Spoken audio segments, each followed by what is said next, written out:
cumplir pues una misión para la que los padres, tanto María como su padre, el rey Manuel Afortunado, bueno, pues habían destinado a su hija. Recordemos que es la segunda hija de su matrimonio, el hermano mayor es Juan III, el futuro rey portugués, y por tanto es la culminación de una política hispano-portuguesa en la que Isabel de Portugal va a tener ese protagonismo, insisto, a partir de 1526.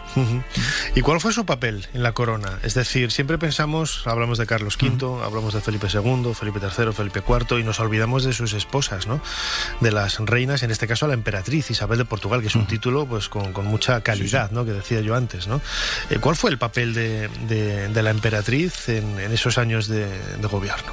Es la única esposa de Carlos V. Y Carlos V tiene muy claro que tiene que casarse.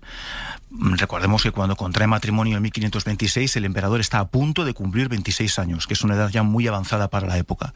Hay tres objetivos fundamentales: la dote económica, tener un heredero cuanto antes, que no lo tiene. Hace muy pocos años, además, que Castilla se ha revuelto con el tema comunero y también en la zona valenciana y mallorquina con las Germanías.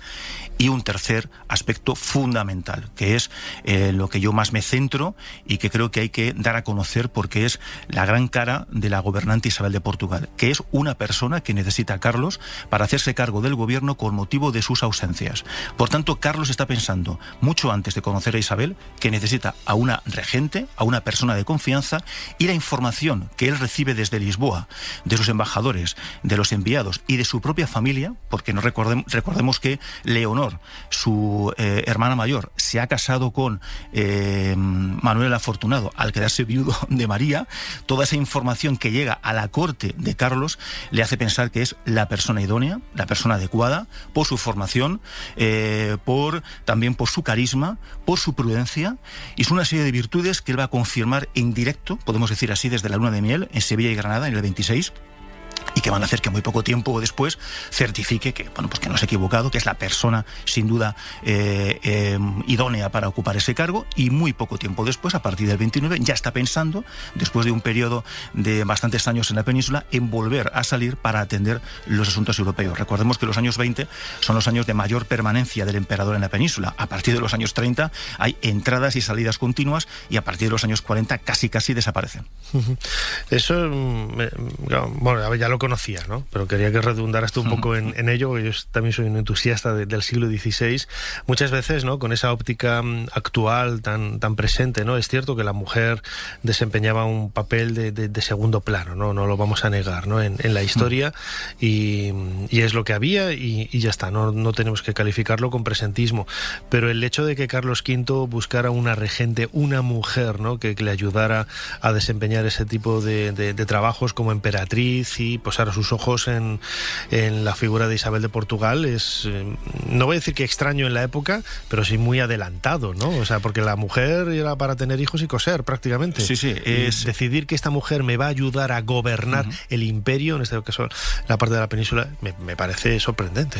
Es así como tú lo dices, y además es que Carlos V tiene que gobernar un conglomerado territorial inmenso y necesita de personas muy próximas para hacerse cargo de esa tarea. ¿Y qué ocurre? Que las personas próximas son sobre todo mujeres. Es decir, que también es la casualidad, evidentemente, de que en su entorno, con la excepción de su hermano Fernando, que va a quedar destinado al Sacro Imperio en su función de rey de romanos mucho más adelante y futuro emperador, el resto, bueno, pues está rodeado de mujeres que son sus hermanas y que son sobre todo su tía Margarita de Austria, y también, bueno, pues las hermanas, como digo, Catalina para Portugal, o María para los Países Bajos, o la propia Leonor, que es una pieza en el tablero diplomático del emperador, casándola primero con el rey portugués y posteriormente con el rey francés. Por tanto, son personas preparadas, sin duda, para una tarea, digamos, importante, podemos decir que superior a la que se podía suponer para una persona de la corte española o portuguesa años atrás,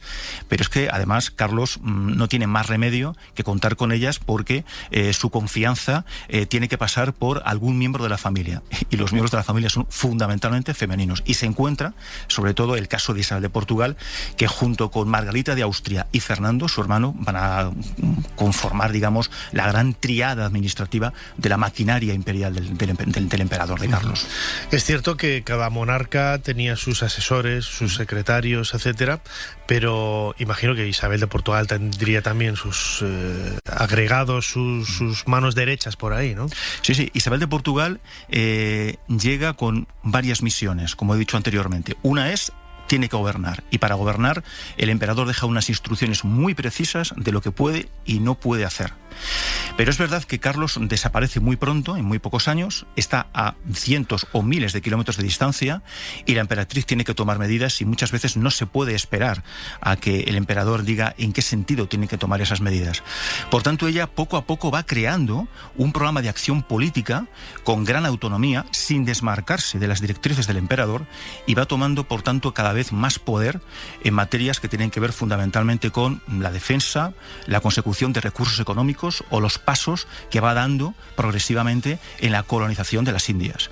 Por tanto, desde los primeros momentos de su primera regencia en el 28, ya Isabel, a partir del 29, que se queda más de 4 años sola al frente de los reinos españoles, tanto del castellano como de la Corona de Aragón, va formando ese programa de acción política, para el que, por supuesto, cuenta también con unos consejeros que ha dejado el emperador. Consejeros que serán manos derechas, especialmente el famoso cardenal Tavera, pero que además actuará con una sintonía y con una complicidad absoluta con la emperatriz. No va a haber demasiados puntos, digamos, de oposición. Prácticamente la línea de Isabel y sus consejeros es una línea muy uniforme desde el punto de vista político, incluso desde el punto de vista personal. Y también, por ejemplo, con otro de sus consejeros, Fonseca, el arzobispo, que también para ella va a ser muy importante.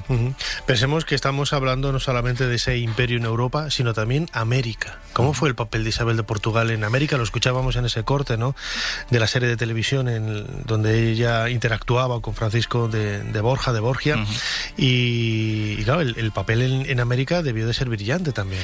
Siempre se dice que América para Carlos V fue únicamente un lugar para obtener recursos económicos.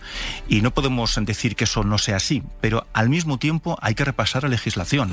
Desde las famosas leyes de Burgos de 1512 hasta las órdenes reales que van sucediéndose en los años siguientes, para desembocar en las famosas leyes de 1542, en las que claramente se apuesta también por la construcción de un espacio en Indias en el que tiene que haber una consolidación del poblamiento, tiene que haber una conversión, digamos, razonada, tiene que haber pues una creación de estructuras sociales, económicas, y tiene que perseguirse el maltrato, el abuso a la población indígena. Bueno, pues en ese campo entra la emperatriz, porque el emperador, primero en Italia en el año 30, después en los territorios germanos y después en los territorios flamencos, deja abierto ese campo a la emperatriz. Hay una carta en Bolonia que él firma en 1530, donde le dice poco más o menos que actúe como ella considere oportuno. Él se reserva, eso sí, nombramientos importantes, sobre todo relacionados con la Casa de Contratación de Sevilla, pero a partir de ese momento, pues la emperatriz se pone en marcha, y es difícil no ver casi a diario papeles que firma, que pasan por sus manos en relación con las Indias. ¿En qué sentido? Pues en el político, en el social y también en el educativo, porque se implica incluso en la creación y consolidación de algunas escuelas para enseñar a las Indias. Y con un objetivo fundamental, entre otros, que es perseguir el maltrato. Es difícil conseguirlo a miles de kilómetros de distancia, pero sí inicia una política encaminada a intentar cortar cualquier tipo de desmán, cualquier tipo de abuso que llega a sus manos, y llegan bastantes. Muy grande Isabel de Portugal, como hemos descubierto en este bloque de Ser Historia aquí en la cadena SER, de la mano de Isidoro Jiménez, autor de este libro, Isabel de Portugal, el poder a la sombra de Carlos V, historiador, periodista y profesor de la Universidad Francisco de Vitoria. Como siempre, Isidoro, muchísimas gracias una vez más por habernos ayudado a hacer un poquito más de historia. Muchas gracias a ti, Nacho, y a todo el equipo, y sobre todo por la labor que venís haciendo desde hace muchísimos años con el tema de la historia, que es necesaria, que se puede contar y que se puede disfrutar con ella, y que es muy importante para saber cómo es nuestro mundo actual y para conocernos a nosotros mismos. Muchas gracias.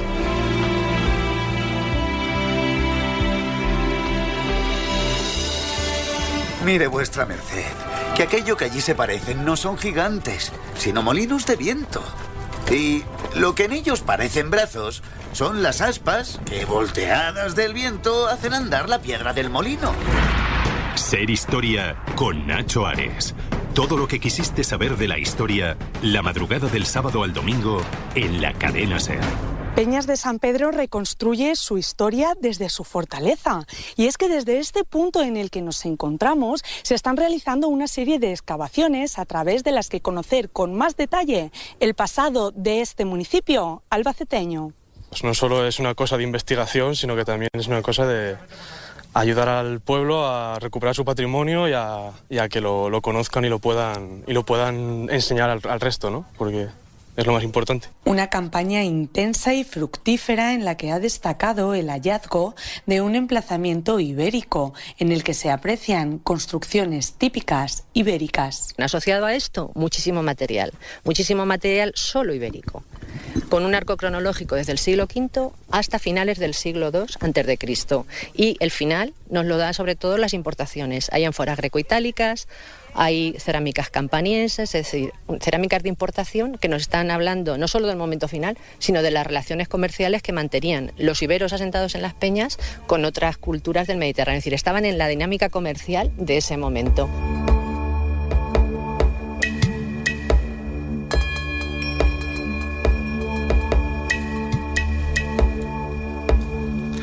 Comenzamos este nuevo bloque de Ser Historia, pasamos de página y nos adentramos en la arqueología, en el mundo de la arqueología. Escuchamos al comienzo de este mismo bloque, como digo, un fragmento de un vídeo de la web de la Universidad de Castilla-La Mancha, donde se nos habla de los trabajos que se están realizando en Peñas de San Pedro, un lugar extraordinario, en donde esa peña del castillo está dando infinidad.